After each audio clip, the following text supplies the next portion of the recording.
কদিন আগেই আওয়ামী লীগ সাধারণ সম্পাদক ওবায়দুল কাদেরের ফেসবুক পেজে বিবৃতি দেয়া নিয়ে একটি ভিডিও বানিয়েছিলাম এবং সেই ভিডিওর বাস্তবতাও আপনারা জানেন যে আওয়ামী লীগের ফেসবুক পেজে যখন তিনি বিবৃতি দিলেন, তার নিজের নামে বিবৃতি দিলেন, তখন নেতাকর্মীদের মাঝে আওয়ামী লীগ যারা করে তাদের মাঝে ব্যাপক নেগেটিভ প্রতিক্রিয়া দেখেছিলাম বলেই সেই বিষয়টা তুলে ধরেছিলাম যে এই সিদ্ধান্তটা আওয়ামী লীগের ঠিক হলো কিনা। আওয়ামী লীগের ফেসবুক পেজে যেহেতু তার নামে বিবৃতি গিয়েছে, সেহেতু এটা আওয়ামী লীগের সভানেত্রী সাবেক প্রধানমন্ত্রী শেখ হাসিনা জানেন। তো শেখ হাসিনা যদি এই সিদ্ধান্ত নিয়ে থাকেন তাহলে ঘটনাটা ঠিক করলেন কিনা, নেতাকর্মীদের, তৃণমূলের নেতাকর্মীরা যারা অসহায় জীবনযাপন করছেন তাদের এক ধরনের খেপিয়ে তোলা হলো কিনা, সেই প্রসঙ্গ যেতে না যেতেই আজকে আওয়ামী লীগের সাধারণ সম্পাদক ভারতীয় একটি গণমাধ্যমে প্রথমবারের মতো সাক্ষাৎকার দিয়েছেন। গত 9.5 মাসে প্রথমবার আওয়ামী লীগের সাধারণ সম্পাদকের কণ্ঠ শোনা গেছে এবং সেই সাক্ষাৎকারে তিনি তার একেবারে একটা হরর মুভির যে কাহিনী হয়, অনেকটা হরর মুভির কাহিনীর মতো একটা কাহিনী বর্ণনা করেছেন, তার বেঁচে থাকার কাহিনী। তার বেঁচে থাকার পেছনে বৈষম্যবিরোধী আন্দোলন যারা করেছিল তাদেরই কিছু তরুণ সহযোগিতা করেছে এবং তাকে বাঁচিয়ে রাখার পেছনে ভূমিকা রেখেছে এমন গল্পটা সামনে আনলেন তিনি। গল্পটা সত্য কি মিথ্যা সেটা তিনিই জানেন। তিনি ভারতীয় গণমাধ্যমকে বললেন, এই ঘটনা এর আগে আমি কাউকে বলিনি, প্রথমবারের মতো আপনাকে বলছি, অর্থাৎ গণমাধ্যমকে প্রথমবারের মতো বললেন। ঘটনাটা অনেক রোমহর্ষক। ঘটনাটা নিয়ে একটা সিনেমা বানানো যাবে। ওবায়দুল কাদের তার ক্ষমতাকালীন সময়ে তার উপন্যাস নিয়ে বাংলাদেশের একজন নির্মাতাকে দিয়ে সিনেমা বানানোর চেষ্টা করেছিলেন। সিনেমার শুটিংও বোধহয় শুরু হয়ে গিয়েছিল। পরবর্তীতে দেখা গেছে যে যাদেরকে তিনি এই সিনেমার সঙ্গে সম্পৃক্ত করেছেন তারাই তার বিরুদ্ধ শক্তি হিসেবে আবির্ভূত হয়েছেন। নানা রকমের ঘটনা ওবায়দুল কাদের ক্ষমতায় থাকাকালীন ঘটিয়েছেন। কিন্তু এই যে ভারতীয় মিডিয়ার সঙ্গে সাক্ষাৎকারে যে কথাগুলো বললেন, সেই কথাগুলো তার গ্রহণযোগ্যতা বাড়ালো, আওয়ামী লীগের গ্রহণযোগ্যতা বাড়ালো নতুন করে, নাকি আওয়ামী লীগের গ্রহণযোগ্যতা তলানিতে নিয়ে নামালো, সেই প্রশ্নটা এবার উঠবে। তার এই ঘটনা, বিভিন্ন ঘটনা, তিনি কিভাবে বেঁচে আছেন, এগুলো নিয়ে বাংলাদেশি গণমাধ্যমেও খবর হচ্ছে। কেন খবর হচ্ছে? তিনি যে কথাগুলো বললেন সেই কথাগুলোর পরিপ্রেক্ষিতে কি অবস্থা তৈরি হতে পারে, সেটা আওয়ামী লীগের জন্য লাভজনক হবে কিনা সেই আলোচনা করার চেষ্টা করব এই ভিডিওতে। থাকবেন পলিটিক্স টিভির নিয়মিত আয়োজনে।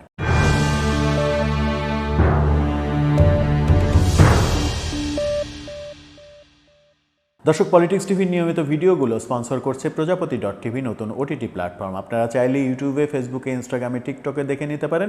ডেসক্রিপশন বক্সে লিঙ্ক দেওয়া থাকবে, সেখান থেকেও আপনারা দেখে নিতে পারেন প্রজাপতির কার্যক্রম। চলে যাচ্ছি মূল ভিডিওতে। বলছিলাম, ওবায়দুল কাদের কি আওয়ামী লীগের লাভের কারণ হচ্ছেন এখন, নাকি ক্ষতির কারণ হচ্ছেন? সেই প্রশ্নটাও যে গণমাধ্যমে সাক্ষাৎকার দিয়েছেন সেই ধরনের প্রশ্ন তাকে সেখানেও করা হয়েছে। সেটার কি উত্তর দিয়েছেন সেই প্রসঙ্গ তো বলবই। কি বললেন ওবায়দুল কাদের এবং তার প্রেক্ষিতে কি ঘটতে পারে সেই প্রসঙ্গ টেনে পর্যালোচনা করার চেষ্টা করব। চলুন সরাসরি চলে যাই তার কথায়। তিনি যে গল্পটা বলার চেষ্টা করেছেন, সেই গল্প, সিনেমাটিক যে গল্পটা বলার চেষ্টা করেছেন, 5 আগস্টে তিনি 5 ঘন্টা স্ত্রী সহ একটা বাথরুমে পালিয়েছিলেন। তার নিজের বাড়ি নয়, পাশের কোনো একটা বাড়িতে তিনি পালিয়েছিলেন। তার নিজের বাড়ি আক্রান্ত হয়েছে, তারপরে সেই পাশের বাড়িও আক্রান্ত হয়েছে। তার স্ত্রী বাথরুমের মধ্য থেকে বারবার বলার চেষ্টা করছিলেন যে আমি অসুস্থ, আমাকে ডিস্টার্ব করেন না, আমি মারা যাব। কিন্তু যারা আক্রমণ করেছিল তারা সেই বাড়ি লুটপাট করার পাশাপাশি সেই বাথরুমটাকেও রেহাই দেয়নি। তারা একসময় গেল, সংক্ষেপে বলছি ব্যাপারটা, তারা একসময় গেল, খুলে দেখলো যে ওবায়দুল কাদের, এবং তারা অবাক হলো। একসময় তাদের চেহারা নাকি পাল্টে গেল, তারা ওবায়দুল কাদেরের প্রেমে পড়ে গেলেন এবং ওবায়দুল কাদেরকে একটা মাস্ক পরালেন। তাদের কাছে থাকা যে বৈষম্যবিরোধী আন্দোলনের বিভিন্ন ব্যান্ড ছিল, মাথায় পতাকা কিংবা ব্যান্ড, এই জাতীয় ব্যান্ড তাকে পরিয়ে দেয়া হলো, মুখে মাস্ক দেয়া হলো, মুখে মাস্ক দিয়ে তাকে এবং তার স্ত্রীকে বাইরে নিয়ে আসা হলো। সেটা নাকি গণভবনের আশেপাশের কোনো একটা রাস্তা, সেখানে নিয়ে এসে ভাগ্যক্রমে একটা ট্যাক্সি মিলল, সেই ট্যাক্সি করে তাকে নিরাপদ স্থানে নিয়ে যাওয়া হলো। যখন ট্যাক্সি আটকাতে চেষ্টা করলো আন্দোলনকারীরা, তখন তাকে উদ্ধারকারী সেই আন্দোলনকারীরা বলল, আমার চাচা চাচি অসুস্থ, তাকে জরুরি হাসপাতালে নিতে হচ্ছে, আপনারা ডিস্টার্ব করেন না, আপনারা সরে যান। এভাবে নাকি তাকে বাঁচানো হয়েছে। খুবই বীরত্বের একটা গল্প। কিন্তু প্রসঙ্গ হচ্ছে যে যারা আন্দোলন করেছে তারা ওবায়দুল কাদেরের মতো একটা ক্যারেক্টারকে দেখার পরেও তাকে বাঁচালেন কিনা, এই পাল্টা প্রশ্ন ভারতীয় যে গণমাধ্যমে তিনি সাক্ষাৎকার দিয়েছেন দ্য ওয়াল থেকে উপস্থাপক করেছেন। তারা আওয়ামী লীগেরই, ছাত্রলীগেরই ছেলেপেলে কিনা, যারা কিনা পরিবর্তিত পরিস্থিতিতে বৈষম্যবিরোধী আন্দোলনের হয়ে কাজ করছে। ওবায়দুল কাদের বলেছেন, না, তারা আন্দোলনের ছেলেপেলে, যে কোনোভাবেই হোক, হয়তো আল্লাহ সেইভাবে আমার কপালে লিখে রেখেছিলেন উদ্ধার হব আমি, সেইভাবেই আমি উদ্ধার হয়েছি। এই গল্পটা তিনি বলার চেষ্টা করেছেন। তিনি বলেছেন তারপরে তিনি 3 মাস দেশে থেকেছেন এবং বিভিন্ন দিক থেকে বিভিন্ন যে রকমের যে আন্দোলন হয়েছে সেই আন্দোলনটাকে কাজে লাগিয়ে দেশে থেকে কিছু একটা করা যায় কি না সেটা দেখার চেষ্টা করেছেন। কিন্তু যখন একের পর এক মামলা তার নামে হয়েছে, প্রায় শতাধিক মামলা হয়েছে, তখন আর তিনি দেশে থাকা নিরাপদ মনে করেননি এবং ভারত থেকেও তাকে বারবার বলা হচ্ছিল আপনি দেশে থাকবেন না। সেই কারণেই তিনি ভারতে কলকাতায় চলে গেছেন। তাকে প্রশ্ন করা হয়েছিল, আন্দোলনের সময় আপনি ছাত্রলীগকে আন্দোলনকারীদের উপরে লেলিয়ে দিয়েছিলেন কেন, যার কারণে আপনার প্রতি এত বেশি ক্ষোভ সবার, যার কারণে সবাই আপনাকেই বেশি দোষারোপ করে। তিনি বলেছেন ছাত্রলীগ একটা স্বাধীন সংগঠন, তাকে লেলিয়ে দেওয়ার কিছু নেই, ছাত্রলীগের নিজস্ব অবকাঠামো রয়েছে, তারা তাদের মতো কাজ করেছে, আমি লেলিয়ে দিইনি কাউকে।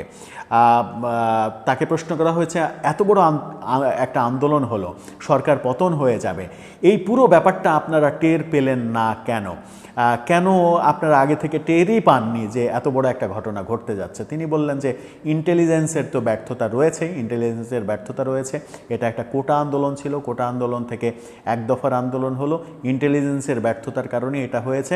এই প্রথমবারের মতো আওয়ামী লীগের কোনো নির্ভরযোগ্য নেতা স্বীকার করলেন যে ইন্টেলিজেন্সের ব্যর্থতার কারণে এটা হয়েছে, তার মানে হচ্ছে ইন্টেলিজেন্স আওয়ামী লীগ সরকারের পক্ষে ছিল না।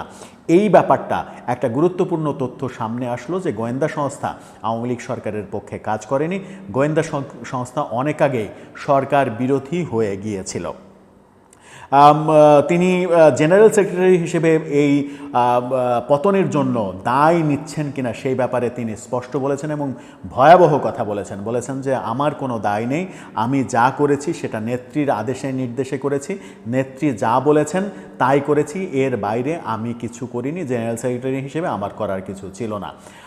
অর্থাৎ এই যে পতন, আওয়ামী লীগের যে পতন, আওয়ামী লীগের আজকের যে দুর্দশা, সেই দুর্দশার জন্য তিনি সরাসরি শেখ হাসিনাকে দায়ী করলেন। তিনি তার নিজের দায় এতটুকু নিলেন না। এতে করে আওয়ামী লীগের যারা নেতাকর্মী রয়েছে, তৃণমূলের নেতাকর্মী রয়েছে, তারা কি ওবায়দুল কাদেরকে এখন ভালোভাবে গ্রহণ করবেন? ওবায়দুল কাদেরকে এমনি ওই ফেসবুকে বিবৃতি দেওয়ার পর থেকে তাকে নানাভাবে ট্রল করা হচ্ছে, তার বিরুদ্ধে কথাবার্তা বলা হচ্ছে। এখন যেটা তিনি বললেন যে সেক্রেটারি হিসেবে তার কোনো দায় নেই, তাকে নেত্রী যা বলেছেন তাই করেছেন, অর্থাৎ পরোক্ষভাবে এটাই বোঝায় যে সমস্ত ব্যর্থতার দায় শেখ হাসিনার। তেমনটাই বলেছেন মন্ত্রী হিসেবে আমি নির্দোষ, চাঁদাবাজি করিনি, কোনো অপরাধ করিনি, সুতরাং আমার কোনো দায় থাকতে পারে না। তিনি নিজেকে একেবারে ফেরেস্তার মতো দাবি করলেন এবং ফেরেস্তা একটা দলের, এত বড় দলের একটা সেক্রেটারি, তিনি ফেরেস্তার মতো আসনে ছিলেন, তারপরেও সেই দলের পতন হলো, শুধুমাত্র দলের সভানেত্রীর কারণে পতন হলো, এমনটা তার কথায় অন্তত তার কথা বিশ্লেষণ করলে সেটাই বেরিয়ে আসে। তিনি বলেছেন যে তাকে বলা হলো ভুল স্বীকার এখনও করেননি, আপনারা ভুল স্বীকার করবেন কিনা। তিনি বলেছেন আমরা যা উন্নয়ন করেছি তা কল্পনাই করা যায় না। 15 বছরের আগের বাংলাদেশ দেখেন আর পরের বাংলাদেশ দেখেন, রাত আর দিন তফাৎ।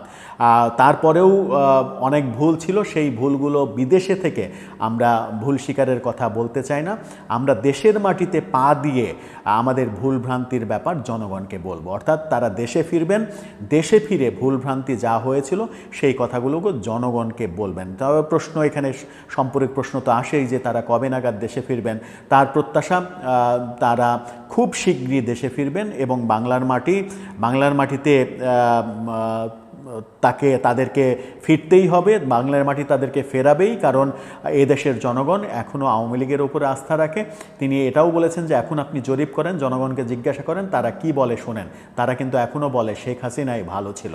হ্যাঁ, সরকারের কোনো বিষয়ে ব্যর্থতা, চরম দুর্নীতি, এনসিপির বিভিন্ন দুর্নীতিতে জড়িয়ে পড়া, সরকারের সঙ্গে সেনাবাহিনীর বিরোধ, এসব কারণে অনেকে তো এই প্রসঙ্গ বলতেই পারেন যে আগেই ভালো ছিল। এখন যেভাবে চুরি ডাকাতি বেড়ে গেছে, সেই পরিস্থিতি অন্তত চুরি ডাকাতির এই বিষয়টা অন্তত আওয়ামী লীগের আমলে ছিল না। এই প্রসঙ্গগুলোকে তো তুলনামূলক চিত্র হিসেবে দাঁড় করানো যাবেই, কিন্তু আওয়ামী লীগের ভুল ছিল না এটা তো বলার অবকাশ আসলে থাকে না। আওয়ামী লীগকে পরিশুদ্ধ রাজনীতি করতে হলে বিশ্লেষকরা বলেন তাদের যে ভুল ভ্রান্তি ছিল সেই ভুল ভ্রান্তিগুলো স্বীকার করে নিয়ে জনগণের আস্থা তৈরি করতে হবে আবারও।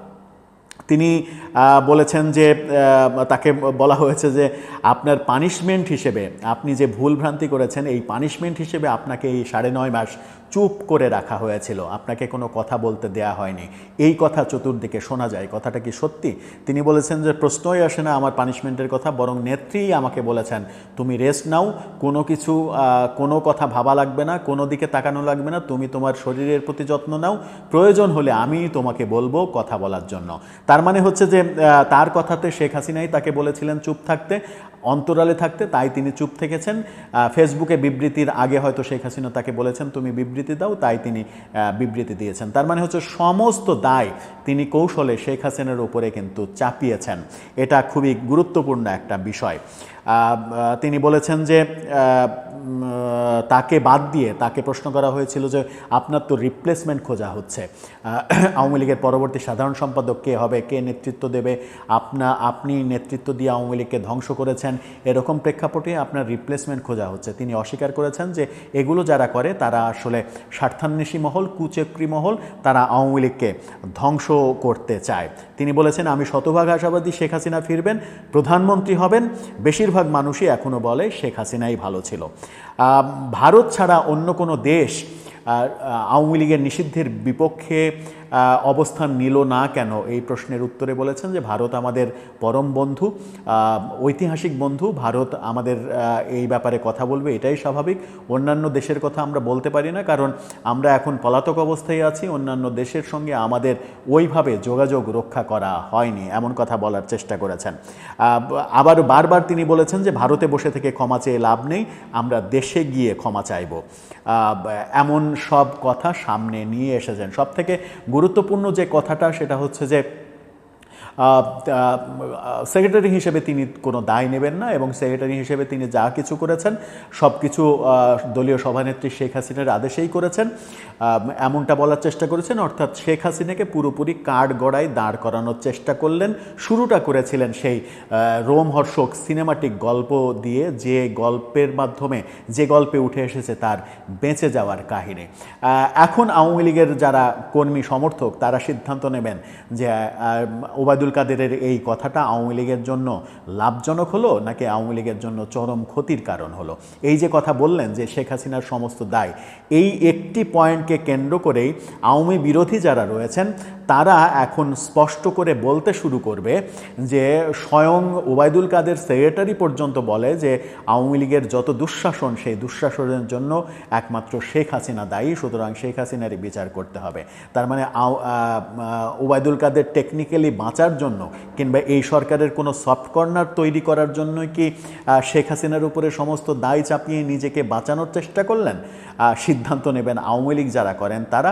আমার মনে হয় যে জনাব ওবায়দুল কাদের বর্তমান সরকারের একটা সফট কর্নার নিজের দিকে নেয়ার জন্য সমস্ত দায় টেকনিক্যালি শেখ হাসিনার উপরে চাপালেন, যেন সব দায় শেখ হাসিনার উপরে যায়, এবং সেটা বলার উপহার স্বরূপ বর্তমান সরকার এক ধরনের সফট কর্নার তৈরি করেন ওবায়দুল কাদেরের প্রতি। ওবায়দুল কাদেরকে এমন চাচ্ছেন যে তিনি রাজসাক্ষী হতেও রাজি আছেন শেখ হাসিনা কিংবা আওয়ামী লীগের বিপক্ষে নিজেকে বাঁচাতে। যেভাবে সিনেমাটিক ওয়েতে বেঁচে গিয়েছিলেন 5 আগস্টে, সেরকম সিনেমাটিক ওয়ে কি, সিনেমাটিক প্ল্যাটফর্ম কি, প্লট কি তৈরি হবে আবারও একটা, যে সিনেমাটিক প্লটে নতুন সিনেমা হিসেবে আমরা দেখব যে ওবায়দুল কাদের রাজসাক্ষী হয়ে বলছেন যে আওয়ামী লীগের যা কিছু ভুল সব কিছুর জন্য শেখ হাসিনা দায়ী, আমার কোনো ভুল নেই, আমি নির্দোষ, আমি সাক্ষ্য দিচ্ছি এই এই এই এই এই ভুলগুলো কিংবা এই দোষগুলো শেখ হাসিনা করেছেন।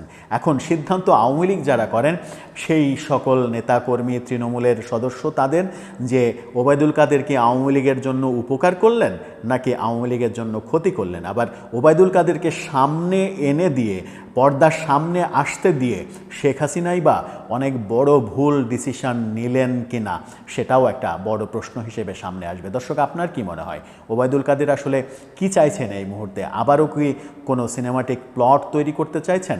আপনার মতামত জানিয়ে লিখতে পারেন আমাদের কমেন্ট বক্সে।